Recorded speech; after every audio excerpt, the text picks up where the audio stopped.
और आप जब भी कोई टॉपिक हो जाए, खत्म हो जाए, तो उससे संबंधित एक तो अपने को ये पता चलता है, जो कोई सोर्स आप पढ़ रहे हो वहां से जब कोई क्वेश्चन निकल के सामने आता है, आपके पढ़े हुए में से कोई क्वेश्चन आप पुराना देखते हो, तो आपका कॉन्फिडेंस बढ़ता है और आपको लगता है कि यार हाँ ये सवाल मैं कर सकता हूँ, ये मुझे आता है। आपका टीचर पे कॉन्फिडेंस बढ़ता है, आपको लगता है कि नहीं यार ये पढ़ा रहा है, ये थोड़ा ठीक तो है। वरना हमेशा अपने मन में डाउट रहता है कि यार ये मास्टर बता तो रहा है, ये बात सही होगी या नहीं होगी, पर बाद में लगता है कि नहीं यार ये इन्होंने बताई थी, ये बात इस प्रकार से यहाँ पर आई हुई। तो कुंभा याद ही रखना आपने, कुंभा का टाइम पीरियड तक याद रखना, बाकी मैंने कहा रसन याद नहीं रखने, पर कुछ कुछ जो इंपॉर्टेंट होंगे मैं बता दूंगा, ये देख लो आप। लगभग 35 साल शासन किया था। 1433 से लेके 1468 के बीच का जो शासनकाल है, 1433 से लेके 1468 तक उसका जो रूलिंग पीरियड रहा था, वो अपने याद रखने वाली सी बात। कुंभा के बारे में कुछ ही पूछ ले, मुझे याद है 2012 के मेंस में उन्होंने क्वेश्चन पूछ लिया था कि कुंभा के पापा का नाम क्या था। अभी यूं तो अक्सर हम देखते हैं कि यार राजा महाराजाओं के माँ बाप के नाम याद करने लग जाओ तो कितने होते हैं, पर अपने सबके याद नहीं करने, पर कुंभा जैसा कोई महत्वपूर्ण राजा हो उसके तो याद करने पड़ते ही। तो कुंभा के पापा का नाम क्या था, अभी बार बार हम पढ़ ही रहे हैं, मोकल। अब पापा का याद करो, फिर मम्मी को क्यों छोड़ो पीछे, मम्मी का याद कर लो। मम्मी का नाम था सौभाग्यवती परमार। सौभाग्यवती परमार। तो कभी कोई पूछ ले भाई माता पिता का नाम बताइए, तो दोनों याद रख लेना कि पिता का नाम तो था मोकल और मम्मी का नाम क्या था, सौभाग्यवती परमार। कोई कोई जो राजा होता है उसकी दो उपलब्धियां हो सकती है, सीधी सीधी। अच्छा हट गया ये, वापस लिख लो। मोकल तो पिताजी का नाम है और मम्मी का नाम है सौभाग्यवती परमार, ये उसकी मम्मी का नाम। किसी भी राजा की दो प्रकार की अचीवमेंट हो सकती है, या तो उसकी पॉलिटिकल अचीवमेंट हो सकती है या उसकी कल्चरल अचीवमेंट हो सकती है। ज्यादातर राजाओं की हम पॉलिटिकल अचीवमेंट देखते हैं, क्यों? राजा का काम युद्ध लड़ना, संधियां करना, इस प्रकार के हुआ करते हैं। पर इतिहास में कुछ कुछ राजा ऐसे हुए हैं जिन्होंने कल्चर को भी खूब सारा विकास किया है, कल्चर में भी खूब सारी बढ़ोतरी की, उसको प्रमोट किया। और मैंने तो आपको पहले दिन ही बात बताई थी, बात कि इसीलिए मिडिवल हिस्ट्री इतनी इंपॉर्टेंट हो जाती है, क्योंकि ये कल्चर के साथ जुड़ा हुआ पार्ट। और जिन राजाओं ने कल्चर को प्रमोट किया था, उन राजाओं में, राजस्थान के राजाओं में सबसे महत्वपूर्ण कोई नाम आता है तो कुंभा का नाम आता है। कि कुंभा ने अलग अलग क्षेत्रों में सब प्रकार की गतिविधियों के अंदर, कि कंस्ट्रक्शन में उसने, लिटरेचर के अंदर उसने, म्यूजिक के अंदर उसने, सब चीजों में अपना कहीं ना कहीं योगदान दिया था। इवन कहा जाता है कि आजादी के बाद में कुंभा पर कमेटी बनी थी और कहा कि नहीं यार एक आदमी इतना कर ही नहीं सकता है, एक ही आदमी ने ये सब कैसे कर दिया, और एक आदमी को इतनी सारी चीजों की जानकारी कैसे हो सकती है। लेकिन उसका भी रिजल्ट ये था कि नहीं साहब, कुंभा बड़ा महत्वपूर्ण राजा हुआ था, इंटेलिजेंट बंदा था, वो सब कर सकता है। तो आज हम किसके बारे में पढ़ेंगे? कुंभा के बारे में पढ़ेंगे। अब थोड़ी सी रील बैक में आपको थोड़ा सा पीछे लेके चलता हूँ, थोड़ा सा वहां से आप सुनिए जहां आप हमने परसों कहानी खत्म की थी कि चाचा मेरा और महपा पवार नाम के तीन आदमी हैं, और वो तीन बंदे मोकल को उसके कैंप के अंदर घुस के मार देते हैं। राजसमंद में झीलवाड़ा नाम की जगह पर उनका कैंप लगा हुआ है। गुजरात के अहमद शाह से युद्ध करने की तैयारी में वहां पर बैठे हुए, और चाचा मेरा महपा पवार ने मार दिया। आपने उस दिन यदि सुना होगा अंत तक, तो आपने ये भी सुना होगा कि वो कुंभा को भी मारना चाहते थे, परंतु जो मोकल के पक्षधर या कुंभा के पक्षधर लोग थे, उन्होंने कुंभा को वहां से भगा दिया। कुंभा भागा, कुंभा भागे चित्तौड़ आया, अपनी दादी हंसाबाई को सारी कहानी बताई। उधर चाचा मेरा और महपा पवार मारने के बाद वो भी भाग गए, पहाड़ियों के अंदर कहीं भाग जाते हैं। और कहा तो ये जाता है कि वो मालवा की तरफ भाग गए थे, क्योंकि मेवाड़ से आगे मालवा की बाउंड्री शुरू हो जाया करती थी, तो मालवा की तरफ उधर भाग जाते हैं। कुंभा हंसाबाई के पास आया, उसने रोते रोते सारी बात बताई कि दादी ऐसी ऐसी बात हुई, पापा को तो उन्होंने मार दिया। किसने? तो चाचा मेरा और मैं पापा मारने। किधर गए? तो वो तो आगे भाग गए पहाड़ियों के अंदर, और मुझे भी जैसे तैसे करके वहां से बगैर मैं आपके पास में। अब बेचारे हंसाबाई को टेंशन नहीं, हंसाबाई को लगा कि जिन लोगों ने बेटे को मार दिया है, क्या पता वो पोते को भी मार दे, और अब तो मेरी यही बचा है, इसको कोई मार देगा तो फिर तो कोई धड़ी धोरी कौन है, फिर चित्तौड़ कौन संभालेगा, कौन बचाएगा। और हंसाबाई को एक बार वापस अपना भाई याद आया, रणमल। मैंने बताया था रणमल हंसाबाई का भाई था, और मोकल का संरक्षक भी रहा था, मोकल का गार्जियन वो रहा था, लेकिन बाद में मेवाड़ वालों की सेना की सहायता से वापस मारवाड़ चला गया था। वहां पे अपने भाई जो सत्ता था उसको हटा कर उसने वहां पर कब्जा किया था शासन के ऊपर। हंसाबाई ने एक बार फिर रणमल को मैसेज किया, भैया प्लीज राखी के बंधन का फर्ज निभाने के लिए आओ, एक बार और हमारी सहायता करने के लिए आओ। तो कुंभा का भी जो गार्जियन बना था शुरुआत के अंदर, वो रणमली गार्जियन बना था। तो कुंभा का गार्जियन भी रणमली था, ये याद रखने वाली बात। तो अब कोई पूछ ले कि रणमल मेवाड़ के कौन कौन से राजाओं का गार्जियन रहा था, तो दो राजाओं का गार्जियन रहा था, पहले मोकल का गार्जियन रहा था और बाद में किसका गार्जियन बन गया, कुंभा का गार्जियन बन गया था। मतलब दोनों बाप बेटे का गार्जियन रहा था। अब रणमल कुंभा का क्या लग गया, इसके ये तो पापा का ही मामा लगता है अपने आप में। अब ये संभालता था, ये आया रिश्ते आते पूछा क्या बात हुई, और बताया कि साहब ऐसे ऐसे तुम्हारे भाणजे मोकल को मार दिया। किसने, तो कहा साहब ये लोग थे। और रणमल अपने साथ में अपने साथियों को लेके आया था। रणमल ने कहा लिस्ट बनाओ, चुन चुन के मारेंगे। और कहते रणमल ने पता लगाया और पता लगा कि वो चाचा और मेरा दोनों को मार दिया था भीलों की सहायता से, भीलों ने सहायता की थी। तो यहाँ से मेरे कहने का मतलब ये है कि हम आगे तक जो महाराणा प्रताप है उसके बाद में भी आगे पढ़ेंगे तो हम कहीं ना कहीं पढ़ेंगे कि जो भील थे उन्होंने हमेशा मेवाड़ वालों की सहायता की थी। तो रणबली भी वहां पे भीलों की सहायता लेता है। ये भीलों के क्षेत्र में कहीं भी छुपे हुए थे और चाचा और मेरा दोनों को मार दिया था। हालांकि यहाँ से महपा पंवार जो था और एक बंदा और था एक्का, ये दोनों यहां से भाग के मालवा चले गए थे। और मालवा का उस टाइम सुल्तान हुआ करता था महमूद खिलजी, या आप कर दो महमूद खिलजी फर्स्ट। ये दोनों भाग के मालवा के सुल्तान के पास चले गए, कहा हमें शरण दे, और मालवा के सुल्तान ने इन दोनों को शरण दे दी थी। तो आप ये थोड़ा सा याद रखना कि रणमल वहां से आता है, रणमल चाचा और मेरा को मार देता है, लेकिन महपा पंवार और एका नाम के दो आदमी थे, वो मालवा के सुल्तान महमूद खिलजी फर्स्ट के पास चले गए थे। उसने उनको पॉलिटिकल असाइलम दे दी थी, उनको अपने पास में वहां पर रख लिया था। किस किस को, महपा पंवार और इक्का को। किसने, महमूद खिलजी फर्स्ट ने। कहाँ का सुल्तान है, मालवा का सुल्तान। अब इसका मतलब मालवा वालों के साथ में कहीं ना कहीं पंगा हो जाएगा। अब इनको चाचा मेरा को और इनको तो मार दिया। चाचा मेरा को मारने के बाद में रणमल हंसाबाई के पास गया और रणमल ने हंसाबाई को जाकर, दीदी मैंने वो मार दिए उनको, तो अब आपको तो मैं जाऊं। हंसाबाई बेचारी डरी हुई थी, वही बात है, दूध का जला हुआ छाछ भी फूंक फूंक कर पीता है। उसने कहा देख भाई, तू पिछली बार भी आया था और मोकल के लिए तुमने खूब सारा काम ही किया था, लेकिन तू गया और तेरे जाते मोकल को मार दिया। इस बार भी तू आया, धन्यवाद तेरा, तूने कुंभा के लिए इतना सब कुछ किया, पर तू जाएगा और तेरे जाते ही वो कहीं आगे वापस कुंभा को मार दे। थोड़े दिन और रुक जा तो यहाँ पे तू। रणमल ने कहा दीदी आप इतना कह रहे हो तो थोड़े दिन में और रुक जाता हूँ यहाँ पे।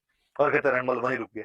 और रणमल ने अपने जो बाकी भाई बेटे थे उन सबको भी बुला लिया और बुला कर भाई यही है जो अपने को यहाँ की व्यवस्था पूरी देखनी पड़ेगी।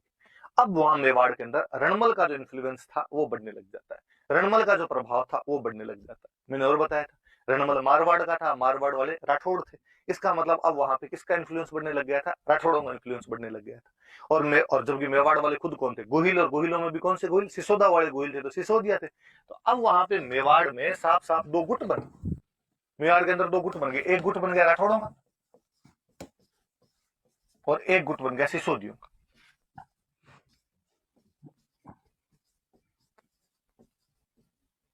दो गुट बन जाते हैं वहां पे। राठौड़ों वाले गुट को लीड कौन कर रहा है, रणमल। सिसोदियों वाले गुट को लीड कर रहा था राघव देव। ये चुंडा का भाई था, वो जो चुंडा मालवा चला गया उसका भाई था ये। आपका जो तो एक तरीके से मोकल का ही भाई के दो। और ये यहाँ पे राघव देव लीड कर रहा था यहाँ पे। अब रणमल में और राघव देव में टसल करनी शुरू होगी, रणमल में और राघव देव में बंदी बंद होगी। और राघव देव बेचारा तंग, राघव देव ने रणमल को कहा और दो चार बार, अतिथि तुम कब जाओगे, यार आए थे सहायता करने के लिए, मान लिया हमने बात, अब जाओ वापस अपने, यहाँ बैठे बैठे क्या कर रहे हो, और सारी पोस्टें अपने घर वालों को और बांट दी तुमने। तो रणमल को पता था कि जब तक हंसाबाई अपने साथ है अपने को कोई नहीं निकाल सकता यहाँ पे। रणमल यार रुको एक बार, थोड़ा दिन टाइम लगेगा, उसके बाद यहाँ से जाएंगे।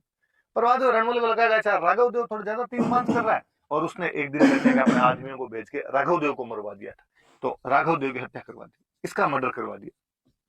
किसने, रणमल ने। अब जब रणमल ने राघव देव को मरवा दिया तो अब तो जो राह का कांटा था वो भी समाप्त हो गया।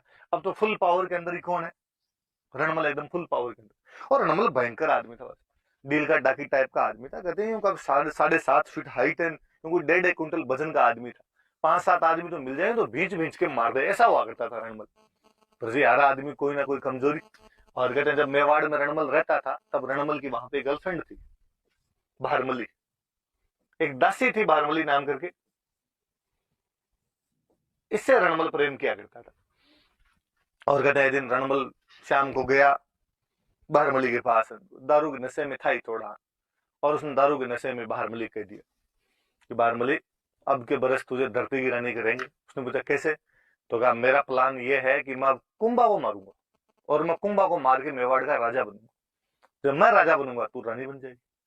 आपको थोड़ा बड़ा अजीब सा लग सकता है कि यार कुंभा के तो संरक्षण के लिए आया हुआ था, कुंभा का तो गार्जियन बना हुआ था, पैटर्न बना हुआ था, उसको कैसे मार सकते हैं? पर राजतंत्र यही हुआ करते थे, एक दूसरे को मार के आगे बढ़ा जाता था, एक दूसरे को आगे सलटा के आगे बढ़ने का रास्ता मिलता था। पर भारमली एकदम सच्ची देशभक्त टाइप की महिला थी। उसने सोचा भले अपने रणमल से कितना ही प्रेम करते हैं, लेकिन अपना देश तो मेवाड़, और मेवाड़ का राणा कुंभा है। राणा कुंभा मरता तो मेवाड़ की बेइज्जती। और कहते हैं कि उसने दूसरे दिन जाके ये बातें सारी हंसाबाई को बता दी, और हंसाबाई को जाके कहा कि आपका भाई ऐसा ऐसा करने वाला है, आप देख लो।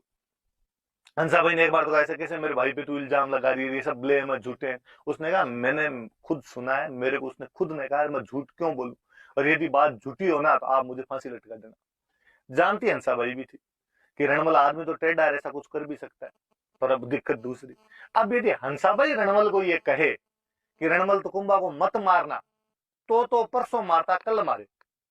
वो गांव वाली सी कहानी है कि गांव में कोई पागल आदमी था, डेली बदमाशियां करता था, कभी कोई बच्चों को पीट देता, किसी बच्चे को कुएं में लटका देता, किसी के पीछे धूल फेंक देता।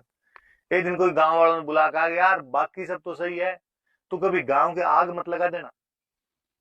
उसने कहा कि ये तो पहले मुझे दिमाग में नहीं था, ये आपने ठीक याद दिलाया। तो मारवाड़ी के अंदर अपने तो कहावत थी कि काला काला गांव मत बाल जे, कि हमें भलो चेता है, इस बार आपने ठीक याद दिलाया, इस बार मैं ये तो कर ही दूंगा। तो रणमल को कह देगा मत मारना, तब तो पक्का ही मारे। अब बेचारे हंसाबाई क्या करे? तो हंसाबाई को याद है चुंडा, जो चुंडा कभी हंसाबाई के डाउट करने की वजह से मालवा चला गया था, जो चुंडा मोकल का संरक्षक बना था, जो चुंडा मेवाड़ का भीष्म है, जो मालवा के अंदर वहां नौकरी कर रहा है, वो याद है। और हंसाबाई ने चुंडा के पास मैसेज किया कि चुंडा जी अब ऐसी भी क्या नाराजगी है, कितने दिन हो गए आपको गए हुए, जहाँ बर्तन साथ रहते हैं आपस में खटकते ही हैं, लड़ाइयां किसके घर में नहीं होती। मैं तो उल्टी आपकी सौतेली माँ हूँ, लोग तो वैसे इल्जाम लगाते हैं कि सौतेली माँ इसलिए घर से भगा दिया, अब आपको आ जाना चाहिए, जो बातें हुई कहा सुनी हुई उन सबको छोड़ दिया जाना चाहिए। चुंडा बेचारा खुद भी तंग आया हुआ था, मालवा में नौकरी करता करता वहां पे। चुंडा ने हाथों हाथ वापस मैसेज किया कि आना कब है आप तो ये बताओ, तुम तो सवेरे वाली गाड़ी से ही आ जाओ। अगले दिन भाई चुंडा वापस आ गया यहाँ पे। चुंडा वापस आया, चुंडा ने आगे पूछा भाई क्या बात हुई। चुंडा को पूरी बात तोल के बताएगी कि साहब ऐसे ऐसे आप गए, आपके जाने के बाद हमने रणमल को बुलाया, रणमल थोड़े दिन यहाँ रहा, उसके बाद वापस चला गया, लेकिन चाचा मेरा और मेरे पापा ने मोकल को मार दिया। हमने उसके बाद रणमल को वापस बुलाया, रणमल ने हालांकि चाचा और मेरा को तो मार दिया, लेकिन रणमल यहीं जम गया। राघव देव जी ने जब विरोध किया तो इसने राघव देव जी को भी मार दिया। और अब ऐसी खबरें हमने इसे सुना है, पक्के प्रूफ के साथ हमने सुना है कि ये कुंभा को मार के मेवाड़ का राणा बनना चाहता है, मेवाड़ का शासन अपने पास में लेना चाहता है। सुनडान का ऐसे कैसे, हमारे बाप दादों की बपोती है, ये हमारा राज्य, ऐसे कौन कैसे कब्जा कर सकता है? तो क्या किया जाए? तो रणमल कुंभा को मारे, इससे पहले रणमल को ही मार दिया जाए। अब रणमल को मारे कौन? रणमल मैंने जो बताया भयंकर लंबा चौड़ा आदमी था, डाकी टाइप का आदमी था, और यूं सीधा सामने जाके उसके मारे तो वो पीट पीट के मार दे। तो कहा क्या किया जाए, कोई युक्ति बिढ़ाई जाए। एक बार वापस बारमली को कहा गया कि बारमली तेरे को एक और काम करना पड़ेगा। बारमली ने कहा बताओ।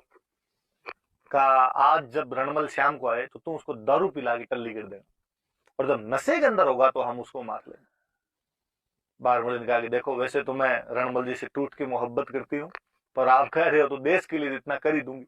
और कहते हैं उस दिन रणमल जब शाम को गया, रणमल गया तो उसने बारमली का खाना वाना लगा दे। बारमली ने कहा डेली डेली क्या बाहर से पी के आते हो, कभी तो मेरे साथ भी तो पेक लगाने चाहिए। रणमल ने कहा तो इतनी रोमांटिक पहले लगी नहीं थी कभी, ला तू तो लाज पेक तो लेके आ तू अपने। बारमली से दो एक पैक लिए, फिर रणमल ने कहा आप तो खाना लगा दे।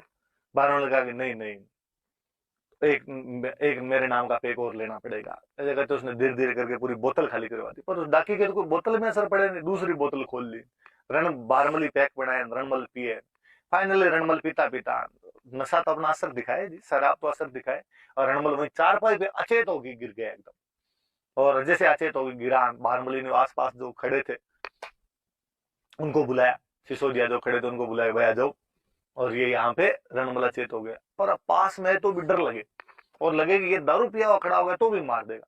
तो कहते हैं रणमल को चारपाई पे बांध दिया गया था। रणमल को बांधा चारपाई पे, हाथ और पैर बांधे उसका, फिर एक आदमी चाकू लेके छाती पे बैठा और उसने छाती छाती पे चाकू मार। पर कहते हैं रणमल को जैसे चाकू लगे थे उसको होश आ गया था, और वो समेत चारपाई जो आदमी ऊपर बैठा उसको लेके खड़ा हो गया था, और उसको दीवार के भिड़ा के मार दिया था। इतना ज्यादा मतलब यूं शक्तिशाली आदमी था रणमल। लेकिन इतने वो खूब सारे लोग थे, कोई तलवारों से कोई भाले से पड़ा और रणमल को मार दिया। तो रणमल को बारमली की सहायता से मार दिया गया। कुल मिला के बारमली रणमल के साथ में बेवफाई कर गई थी। रणमल का बेटा था जोधा। जोधा जो आगे हम पढ़ेंगे, जिन्होंने जोधपुर की स्थापना की थी, वो वही मेवाड़ के अंदर था। और वो क्यों, उसके बाकी भाई, उसके अंकल सारे वहीं रहते। मैंने आपको बताया था कि रणमल ने अपने भाइयों को, अपने बेटों को, भतीजों को, सबको वहीं बुला लिया। वो कहीं नीचे किसी दूसरे महल के अंदर कह रहे हैं, उस दिन को संगीत वंगीत का कार्यक्रम था और उसमें संगीत सुन रहे थे, टांग पे टांग देके वहां बैठे हुए थे। और वो क्यों ना, बाप की थी तुत्ती बोलती है, तो वहां आराम से मजे करते थे। पर कहते हैं कि जो वहां पे संगीतकार था, जो गीत वगैरह गा रहा था, उसको का पता चला कि साहब ऐसे ऐसे रणमल जी को वहां पर मार दिया है। और सिसोदिया को उस दिन प्लानिंग, क्या मारवाड़ वाले राठौड़ों में से कोई जिंदा नहीं बचना चाहिए, जितने सबके सबको मारना है। तो उनका आप जोधा को उनकी तरफ चलते उनको मारते। संगीतकार बेचारे को पता चला और उसने टिपिकल मारवाड़ी लैंग्वेज में उसने बोला कि जोधा भाग सके तो भाग, थारो रणमल मरी हो जाए। कि जोधा भाग सकता है तो भाग जा, तुम्हारा रणमल तो मर गया है। और जोधा ने और उसके भाइयों ने, काका ने, भतीजों ने जैसे ये बात सुनी, हाथों हाथ चप्पलें हाथ में ली उन्होंने, और वहां जो पीछे मुड़ के नहीं देखा। चुंडा को इनको पता चला कि साहब जोधा भाग गए, तो इनका पीछा करो इनका। तो खूब देर पीछा किया, पर चुंडा उस दिन, जोधा उस दिन सारे हुसैन बोल्ट बन गए थे, आसपास ही कोई नहीं दिखाई दिया। चुंडा ने कुछ दूर तो पीछा किया, फिर कहा रहने दो, अपने दिन के घर पे कब्जा कर। घर कौन सा, तो ये मारवाड़ के थे, मारवाड़ वालों की राजधानी मंडोर, तो मंडोर पे कब्जा कर लिया। चुंडान ये गए, इन्होंने जाके मंडोर पे कब्जा कर लिया। जोधान बेचारे भागे भागे ठेठ बीकानेर के पास जाके रुके। बीकानेर के पास में जाके गांव पड़ता था काहुनी, उस काहुनी नाम के गांव के अंदर जाके शरण ली। वहां पीछे मुड़ के देखा कोई आ तो नहीं रहा है, नहीं आ रहा है, तो वहां जाके रुके। अब स्थिति समझ में आई कि इतने दिन अपने मेवाड़ में नेतागिरी कर रहे थे, पापा की वजह से पापा को वहां पे मार दिया, तो मेवाड़ की नेतागिरी खत्म। अपनी खुद की राजधानी थी मंडोर, मंडोर पे चुंडा और बाकी सिसोदियों ने जाके कब्जा कर लिया है, इसलिए वहां वाली अपनी नेतागिरी भी खत्म। तो अब क्या किया जाए, तो अब तो अपना घर तो वापस लिया जाए। अब कहते भाई जोधा ने वहां पर अपनी सेना वगैरह बटोरने शुरू की, जैसे तैसे करके घर वापस लेने की कोशिश की। लेकिन चुंडा मंडोर पर हमला करे, सॉरी जोधा मंडोर पर हमला करे, वहां पे हार जाए, हार के वापस भाग जाए। थोड़े दिन बाद वापस सेना इकट्ठी करके लाए, वापस कोई मंडोर पर हमला करे, वापस हार जाए, वापस चला जाए। कहते ऐसे ही एक बार एक हमले के अंदर जोधा बहुत ज्यादा घायल हो गया, और घायल होने के बाद में, और वहां से अपने घोड़े पर बैठ के भाग रहा था। ये मारवाड़ का देश, तपती दोपहरी, दूर दूर तक ना बंदार ना बंदे की जात, पीने के लिए दूर दूर तक पानी नहीं। जोधा घोड़े पर खून से लथपथ एकदम चला जा रहा, प्यास लग गई, और उसे लगा कि यार पानी नहीं मिला तो वैसे ही मर जाएंगे अपने। और उसको दूर खेत में कोई किसान की डाणी दिखाई दी। उसको लगा यार हो ना हो, किसान की डाणी है तो वहां किसान होगा, और वो नहीं होगा तो पानी का जरूर कोई साधन मिल जाएगा। उसने अपने घोड़े को उधर दौड़ाया, लेकिन उस डाणी के पास तक पहुंचते पहुंचते तो जोधा तो खुद ही एकदम निढाल होके गिर गया। लेकिन जैसे ही वहां डाणी के पास घोड़ा पहुंचा, घोड़ा समझदार था, घोड़ा वहां रुक गया। किसान तो घर पे था नहीं, किसान की वाइफ घर पे थी। वो महिला बाहर आई, उसने आगे देखा कि यार घोड़ा आगे खड़ा है, घोड़ा एकदम पसीने पसीन हो रखा है, दौड़ गया, इसका मतलब वो सवार तो बेहोश ही पड़ा उसके ऊपर। वो समझ गई कि कुछ ना कुछ पानी की तलाश के अंदर इधर आए होंगे। उसने जैसे तैसे करके जोधा को नीचे उतारा, छाया के अंदर खींच के लेके गई, हवा हुआ दिन, पानी के छिंटे मारे। जोधा को थोड़ा होश आया, और उसको जब पता चला इस बात का, तो उसने थैंक यू, आपने जान बचाई, मुझे पानी पिलाओ। पानी पिलाया, थोड़ा और यूं स्फूर्ति महसूस की, उसने एनर्जी महसूस की थोड़ी शरीर में। उसने थैंक यू आपका, आप मैं चलता हूँ। तो मारवाड़ का देश, ग्रामीण प्रधान सभ्यता, आज भी रिवाज गांव के अंदर कि आए हुआ मिनक घर से भूखा तो नहीं जाना चाहिए। और उस महिला ने जोधा का खाना खा ले। जोधा वैसे ही बेचारा भूखा ही था, उसने कहा खाना तो खा लूंगा। मारवाड़ में खाने के नाम पे क्या हो, तो खाने के नाम पे मारवाड़ में होती थी खिचड़ी। आप ज्यादातर लोगों ने खिचड़ी खाई हो, खिचड़ी नहीं, अपने उसको बोलते हैं खिचड़ा। खिचड़ी तो बीमारों को खिलाते हैं, वो खिचड़ा जो हुआ करता था वही मुख्य व्यंजन हुआ करता था उस टाइम। और उसने थाली के अंदर वो खिचड़ा परोसा, पूरी थाली में खिचड़ा, बीच में जगह करके उसमें घी डाला होगा, आपने खाया होगा, ऐसे ही खाते हैं। और जोधा ने कई दिनों बाद घी देखा था, और जोधा ने एकदम बीच में हाथ मारा। कहते बीच में हाथ मारा तो हाथ जल गए उसके। हाथ जले तो वो महिला पास में बैठी थी, उसने कहा तू जोधा की तरह मूर्ख है। और जोधा कान खड़े हुए, उसने कहा तुझे क्या पता जोधा मूर्ख है भाई। तो उसने कहा और क्या मूर्ख है, एकदम बीच में आके मंडोर पर हमला करता है। मंडोर राजधानी है, राजधानी बीच में होती है, आगे मंडोर पर हमला करता है, हार के वापस भाग जाता है। तो जोधा ने पूछा तो जोधा को क्या करना चाहिए। उसने कहा साइड साइड से गांव जीतने चाहिए। 2 गांव जीते, 4 गांव जीते, 7 गांव जीते, धीरे धीरे धीरे धीरे मंडोर पे, फिर मंडोर पे कब्जा कर लिया। फिर उसने कहा छोड़, तू क्यों पूछ रहा है, तुझे तो खिचड़ी नहीं खानी आती है। खिचड़ी साइड साइड से खा, फिर जाके बीच में पहुंचेगा, तू घी के पास पहुंचेगा, बीच में हाथ मारेगा तो हाथ ही जलेंगे तेरे। उस दिन भाई जोधा ने वहां से 2 शिक्षाएं प्राप्त की। ये तो मंडोर कैसे जीतना है, दूसरा खिचड़ा कैसे खाना। उसको तो खिचड़ा भी नहीं खाना आ रहा था। अब उसने साइडों साइडों से गांव जीतने शुरू किए, धीरे धीरे मंडोर के पास पहुंच गया।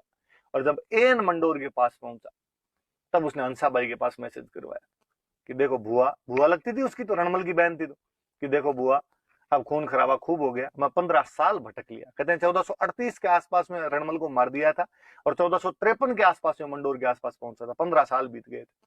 कह रहे मैं 15 साल भटक लिया हूं, राज्य मेरा ही है। गलती थी तो पापा गलती थी, मेरी गलती नहीं, और गलती थी तो भी हमने भुगत ली। अब मैं मंडोर वैसे भी कब्जा कर लूंगा, यदि आप समझौता करवा के दिला दो सबसे अच्छी बात। हंसाबाई ने कुंभा को कहा कि कुंभा, मेरे घर वालों ने मेरी शादी इस घर के अंदर करके क्या सुख पाए। पहले जो मेरा भाई था रणमल, वो मेरे बेटे मोकल के लिए, तू मेरा पोता है, तेरे लिए बेचारा लड़ा, और अब मेरा ही जो भतीजा है उसको खुद का राज्य नहीं मिल पा रहा है, वो तो उसको दे दे। कुंभा ने, जब दादी जी ने ये बात की, तो कुंभा ने कहा ठीक भाई, अपने संधि कर ले। और कहते हैं उसके बाद में जोधा मंडोर पर कब्जा कर लेता है, और कुंभा और जोधा के बीच में एक संधि होती है, आंवड़ बांवड़ की संधि। आगे हम पढ़ेंगे, पर ये थोड़ा सा फ्लैशबैक है, ये थोड़ी सी पुरानी कहानी है, तो थोड़ा याद रखना कि किस प्रकार रणमल वहां पे गया था, रणमल को वहां पे मारा गया, क्या क्या घटनाक्रम हुआ था, कैसे चुंडा वापस आया, वो सब चीजें आपके दिमाग के अंदर रहनी चाहिए। आगे बढ़ते हैं, देखो इसके बाद अपने, तो हम राजनीतिक उपलब्धियों से चलते हैं आगे। आगे लिखा हुआ एक, जो मैंने अभी बताया आपको, आंवड़ बांवड़ की संधि।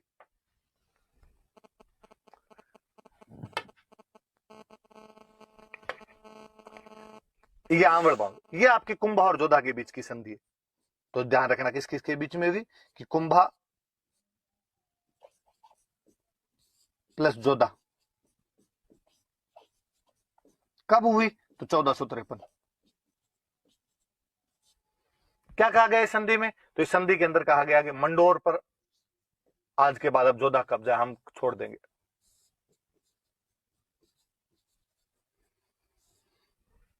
अब इतने दिन क्या था, इतने दिन मेवाड़ तो कुंभा का ही, मारवाड़ पे भी एक तरीके से कुंभा ने कब्जा ही कर रखा था। तो कहा गया कि भाई अब मेवाड़ मारवाड़ का विभाजन करो अलग से, तो फिर एक बाउंड्री बनाएगी। और कहा गया जितनी दूरी में आंवले की झाड़ियां, आंवड़ आंवड़ एक मेवाड़ के अंदर झाड़ी होती है, हरी भरी एक झाड़ी होती है, जितनी दूर में आंवड़ है उतनी दूर में तो मेवाड़ मान लो। और जहां से बावली शुरू हो जाते हैं, बबूल किंकर जो अपने बोलते हैं, वो जो शुरू हो जाते हैं, वहां से आप मारवाड़ मान लो। हरी भरी जमीन मेवाड़ की, और जहां सूखा सूखा शुरू हो जाता है वो मारवाड़ का मान लो। इसलिए संधि का नाम पड़ गया आंवड़ बावड़ की संधि। और ये जो बाउंड्री बन रही थी, बाउंड्री अपने पाली के अंदर एक जगह पड़ती है सोजत, वहां सोजत में जाके बाउंड्री बन रही थी, इसलिए कहा गया सोजत अब मेवाड़ और मारवाड़ की बाउंड्री है। सोजत से इधर वाला इलाका तो इसको दे दिया मारवाड़ को, और उधर उधर वाली जो जगह थी वो किसको दे दी थी, मेवाड़। फिर जोधा ने सोचा यार अब इतने सालों की जो दुश्मनी थी उसको भुला ही देते हैं, इन्होंने संधि कर लिया अपने साथ में, ये सब कर ही दिया। तो जोधा ने कहा कि मैं मेरी बेटी की शादी, जोधा की बेटी थी श्रृंगार कंवर, इसकी शादी कुंभा के बेटे के साथ कर दी। और कुंभा का जो बेटा था उसका नाम था रायमल। तो दुश्मनी बुलाने के लिए पहले अक्सर ये सबसे अच्छा उपाय होता था, आपस में शादी ब्याह वापस कर लो, रिश्तेदारियां कर लो, तो पुरानी जो दुश्मनी होती थी वो टूट जाया करती थी। तो जोधा ने अपनी बेटी श्रृंगार कंवर की शादी किसके साथ में कर दी, रायमल, रायमल जो कुंभा का बेटा था उसके साथ में कर दी। तो मेवाड़ और मारवाड़ के रिलेशन कैसे आपस में सही हुए वो याद रखना आप।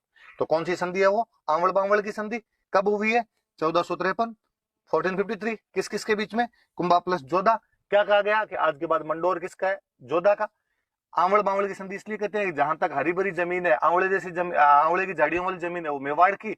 जहां से बांवड़िया बबूल शुरू होते हैं वो मारवाड़ का। बाउंड्री बीच में किसको बनाएगी, सोजत को, पाली के अंदर जगह पड़ती है। और जोधा की बेटी श्रृंगार कंवर की शादी किसके साथ में कर दी गई, कुंभा के बेटे रैमल के साथ में, ताकि दुश्मनी खत्म हो जाए। आप ये भी देखो, इससे ना कुंभा की डिप्लोमेसी भी झलकती है। कुंभा कहीं ना कहीं डिप्लोमेट आदमी है, वो ये समझता है कि यार पड़ोसियों के साथ में ज्यादा लंबे समय तक लड़ाई जारी नहीं रखनी चाहिए, पड़ोसियों के साथ में संबंध अच्छे होने चाहिए। मेवाड़ का पड़ोसी कौन, मारवाड़। फिर रिश्तेदार और थे, इसलिए इनके साथ वापस अपने दोस्ती कर ली जाए। तो यहाँ पे कुंभा इनके साथ में दोस्ती कर लेता है।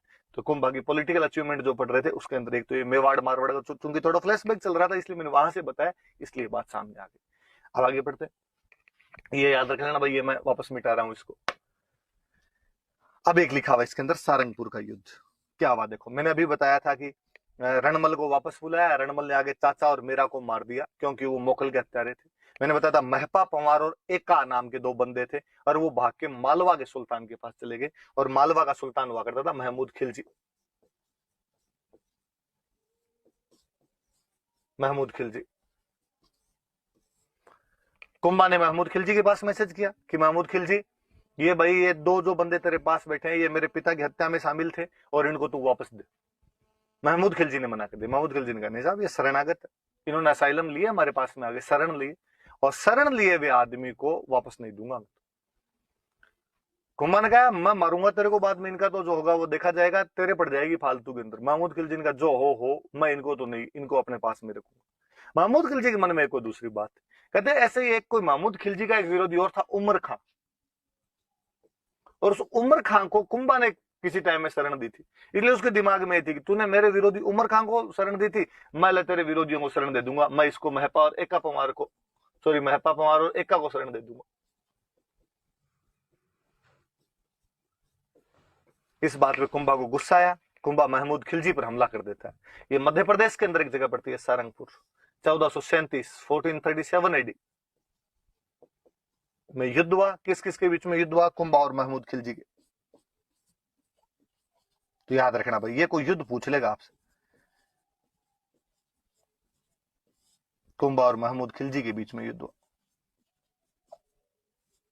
कुंभा और महमूद खिलजी के बीच में कौन सा युद्ध हुआ? तो कुंभा और महमूद खिलजी के बीच सारंगपुर। सारंगपुर कहां पे पड़ता है? तो मध्य प्रदेश में। कब हुआ? तो 1437 में। किस बात को लेकर हुआ? एक तो अपने राज्य का विस्तार करना, साम्राज्यवादी महत्वाकांक्षा, वो तो याद रखनी है। एक ये भी याद रखना है कि महमूद खिलजी ने कुंभा के जो पिता के हत्यारे थे उनको अपने पास में शरण दे दी थी, इस वजह से भी कुंभा नाराज था और उसने ये युद्ध कर लिया था। कुंभा जीत गया। कुंभा जीतता है और जीतने के बाद उसने चित्तौड़ में एक विक्ट्री टावर बनवाया था, विजय स्तंभ बनवाया था, विक्ट्री टावर का निर्माण करवाया था। मैं विक्ट्री भी है मेरा, मैं जीता हूं, इसलिए जीत की आदमी की स्तंभ बनवाता हूं। अब याद क्वेश्चन याद रखने वाला ये, कोई पूछे कि विक्ट्री टावर किसने बनवाया था? तो विक्ट्री टावर कुंभा ने बनवाया था। कोई पूछे कि विक्ट्री टावर कौन से युद्ध में जीत के बाद बनवाया गया? तो battle of Sarangpur. Battle of Sarangpur कब हुआ? तो 1437। बैटल ऑफ सारंगपुर किस किस के बीच में हुआ? तो कुंभा और महमूद खिलजी। महमूद खिलजी कहां का राजा था? तो मालवा का। क्यों युद्ध हुआ? क्योंकि मालवा वाले महमूद खिलजी ने जो कुंभा के पिता मोकल थे, उनके जो मर्डरर थे, उनको अपने पास में असाइलम दे दी थी, उनको अपने पास में शरण दे दी थी। इतनी बातें याद रखने वाली सी बात। तो सारी बातें याद रखना है सारंगपुर युद्ध की। अब इसके बारे में पढ़ते हैं, देखो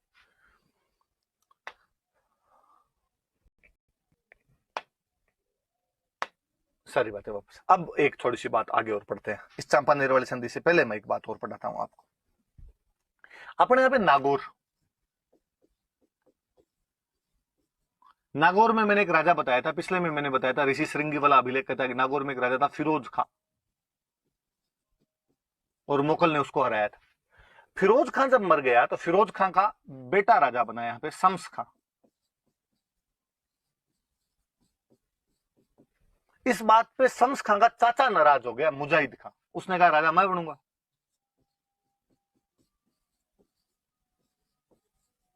मुजाहिद खान नाराज हो जाता है, और मुजाहिद खान नाराज हुआ और मुजाहिद खान ने शम्स खां को हटा दिया और खुद राजा बन जाता है। कुल मिला के नागौर में एक सक्सेशन स्ट्रगल चल रहा है, उत्तराधिकार का युद्ध चल रहा है।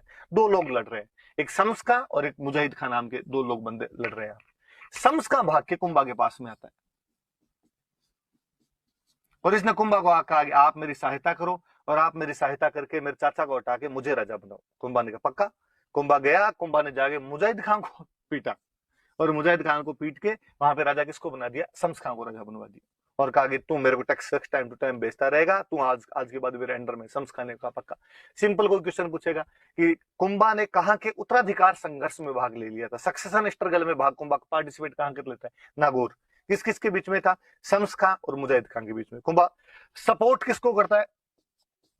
शम्स खां का। कुंभा विरोध किसका कर देता है? तो मुजाहिद खान। तो मुजाहिद खान का तो इसने विरोध कर दिया और शम्स खां का इसने क्या कर दिया था? पक्ष ले लिया था, इसका सपोर्ट कर दिया था। अब शम्स खां बन गया। शम्स खां ने बनने के बाद थोड़े दिन तो कुंभा की बात मानी और बाद में कुंभा की बात माननी मना कर दी, और इसने शम्स खां ने नागौर का जो किला था उसकी मरम्मत वगैरह करवानी शुरू कर दी। तो कुंभा गुस्सा है, कुंभा ने वापस सेना भेजी, इस बार शम्स खां को हराया इसने। अब शम्स खां भाग के गया गुजरात के राजा के पास। गुजरात का राजा हुआ करता था कुतुबुद्दीन शाह। कुतुबुद्दीन शाह के पास गया और उसने जाकर देख अपने दोनों मुस्लिम भाई है और मेरे को यार वहां राजस्थान में नागौर का राजा हूँ और मेरे को कुंभा वहां पे पीटता रहता है, तू मेरी हेल्प कर। और शम्स खान ने अपनी बेटी की शादी और कुतुबुद्दीन शाह के साथ कर दी। कुतुबुद्दीन शाह गुस्सा गया, यार ऐसे कैसे हमारे भाई को वहां कुंभा पीट सकता है। कहते कुतुबुद्दीन शाह ने और सेना भेजी और कुतुबुद्दीन शाह ने सेना भेजी, कुतुबुद्दीन शाह ने सेना भेजी तो कुंभा ने उसको भी हरा दिया। कुतुबुद्दीन शाह को भी कुंभा हरा दिया। गुजरात का राजा कुतुबुद्दीन शाह। अब कुतुबुद्दीन शाह हार के चला गया। ये बात मालवा वाले महमूद खिलजी को पता चली। महमूद खिलजी जो मालवा वाला पहले सारंगपुर वाले युद्ध में हार के गया था, उसको ये बात पता चली कि कुंभा ने गुजरात के राजा कुतुबुद्दीन शाह को भी हरा दिया। दुश्मन का दुश्मन हमेशा दोस्त होता है। फिर दूसरी बड़ी बात, जिन लोगों के दुख एक जैसे होते हैं वो लोग आपस में अच्छे दोस्त होते हैं। कुतुबुद्दीन शाह और महमूद खिलजी, एक मालवा का राजा एक गुजरात का राजा, दोनों का दुख एक। दोनों का दुख एक कौन? तो दोनों का दुख एक कुंभा। इसलिए दोनों आपस में दोस्त बने। और कुतुबुद्दीन शाह जो था वो महमूद खिलजी जो था, महमूद खिलजी अपना एक बंदा कुतुबुद्दीन शाह के पास भेजता है। कुल मिला के महमूद खिलजी कुतुबुद्दीन शाह से बातचीत करता है और उसने कुतुबुद्दीन शाह को जाग कहा कि यार मेरे को, महमूद खिलजी ने कहा, मेरे को कई साल पहले कुंभा ने हरा दिया था। कुतुबुद्दीन शाह ने कहा मी टू, मेरे को अभी अभी जस्ट उसने और पीटा है, मुझे और मारा है उसने। तो कहा क्यों ना अपने दोनों मिले और मिलके कुंभा को हरा दे। कहा यार ये वाली बात सही।